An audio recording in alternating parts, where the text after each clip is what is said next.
Good day everyone. Today we will be talking about a very interesting topic and a topic that's close to my heart. We'll be talking about study skills. Now study skills really is about mental muscle building. So if you regularly study, you can also say that you are getting in some exercise, you are doing some mental muscle building. First of all, parent involvement, and as every educator knows, that is quite a challenge at times, getting parents involved with their child's studies. Then a study corner, a place where you can sit and study each and every day. And please do remember that studying is part of your routine each and every day. We'll also talk about setting up a study timetable, and then we'll end our talk with some study tools. The school will be introducing learners to all the various study tools available, so we'll briefly touch on that. Parent involvement. Educators, when you talk to your parents, tell them to stay in touch with their children. I always say, take your child's emotional pulse each and every day. What that means is find out what the high points of their day was, find out what the lows were, the things they had difficulties with, and also find out what the funny things in their day was. Because remember, life is all about highs, lows and funnies. So you are staying in touch and you're also teaching them some emotional intelligence. Why am I saying this? Because when they get to their teenage years, it's a bit too late to then build a relationship with your kids. So stay in touch with what's going on in their lives. Be involved with their schoolwork. I don't mean take over the workload. I don't mean do the assignments for them, because then you'll be nurturing dependent adults who will rely on you for everything for the rest of your life. Be involved without taking over. To give an example, let's say they have a paper or an assignment due. Help with the research, but don't put together that paper or assignment for them. It needs to be their work. They need to feel proud about their work, and at the end of the day, that means I am a more intrinsically motivated person because I'm proud of something that I did myself. Parents, know your child's educator. Remember, it takes a village to raise a child. Be involved with the school. Contribute wherever you can, even if you can just offer your help at an event. Set time aside each and every day for homework. Try and make this not too late in the evening, because by that time you will all be tired and you will not be able to give your best. And then another important hint, we tend to start with the easy stuff first, just to get into it. But I would say turn the tables, start with the more difficult stuff.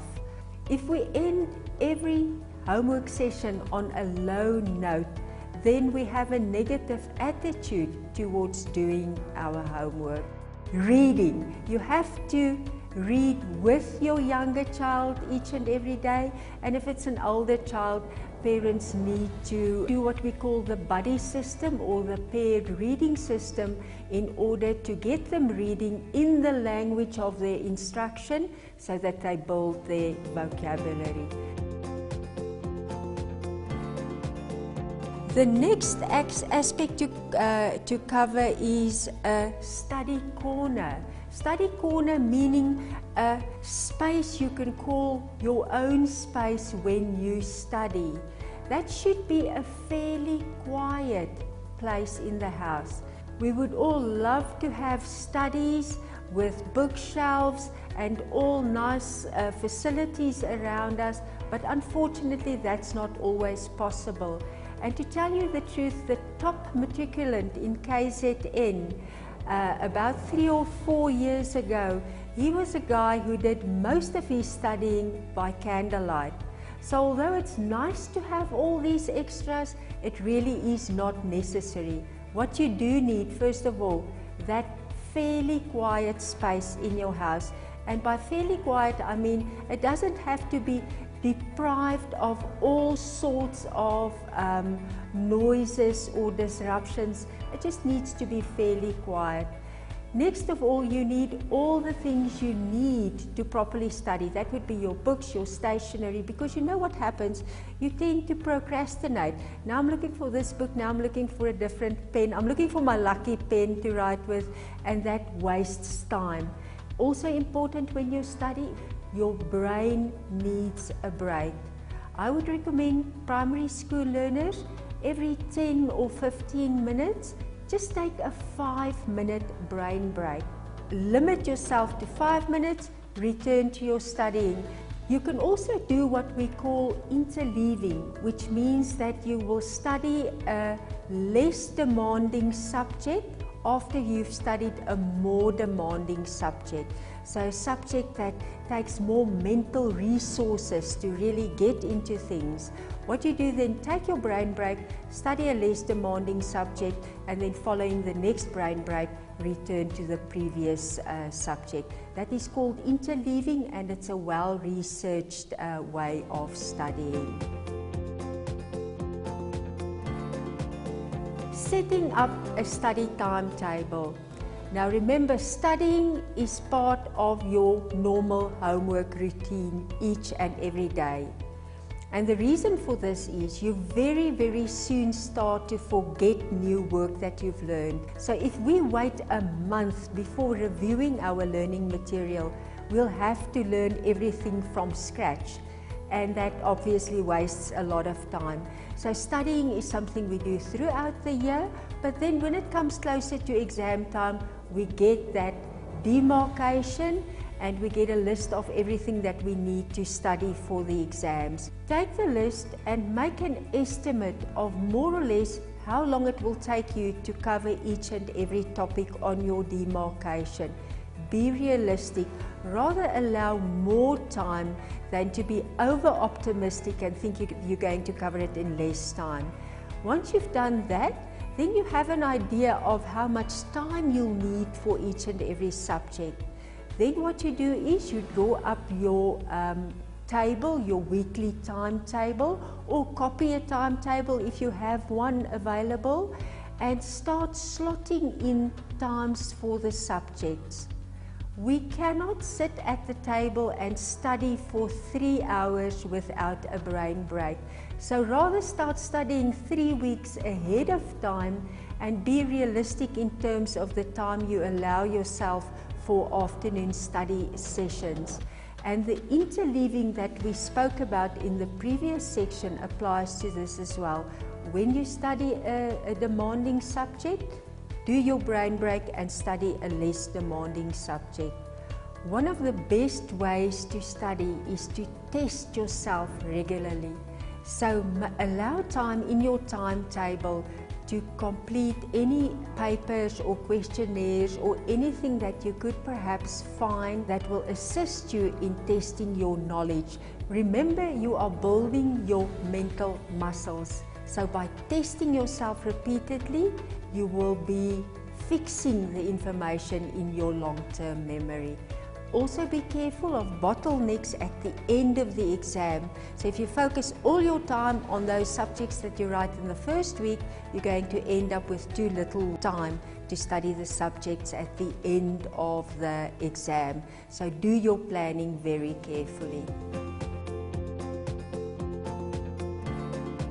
That takes us to the last topic, study tools. And I'm not going to spend too much time on that because I know the Study Tools program is implemented in many schools, and the positive feedback that we're getting means that you are applying the techniques to your own studies. If you don't set goals for yourself, how will you ever achieve, or how will you ever know that you've achieved what you would like to achieve?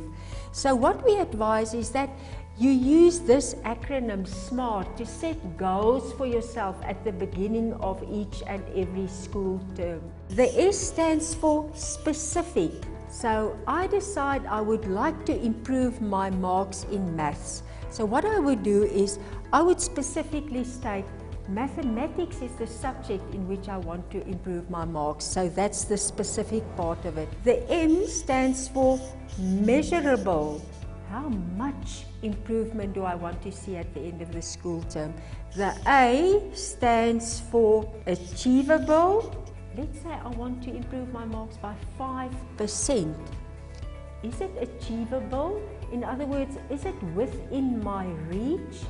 Yes, perhaps if I work a bit harder, if I get some extra help with maths, then the 5% increase in marks will be achievable. The R for relevant. Now this is a very important one. Relevant means, is it something that's important to me? Because only if it's important to me will I be motivated to put in the time and the effort to reach my goals. And the T for time bound. I have to say I want to reach this goal towards the end of the term, because if I don't make a time bound, then obviously it's open to any time frame. It could be at the end of 2 years, and that's not really what I want to do. I want to set my goals, and then at the end of the term I need to review my goals and say, yes, I achieved my goals in these subjects, but I do need to work harder in some of my other subjects. You have to put in the extra effort. So ask yourself, what am I going to do to reach my goal? And then secondly, you have to get help. Often we find that there's a bit of a knowledge gap. There's something we don't understand, and then we need to get the necessary assistance, and that is the process of setting SMART goals for ourselves. So we're ending off our session talking a bit about study tools. As I mentioned, these study tools programs are implemented in your schools, and I do hope you're benefiting from them. But what I do want to stress is the most important tool in your study toolbox is yourself. It's your motivation, it's your commitment, it is your determination to make a success of yourself. And I do wish you all the best in the road ahead. And remember, studying is a lifelong business.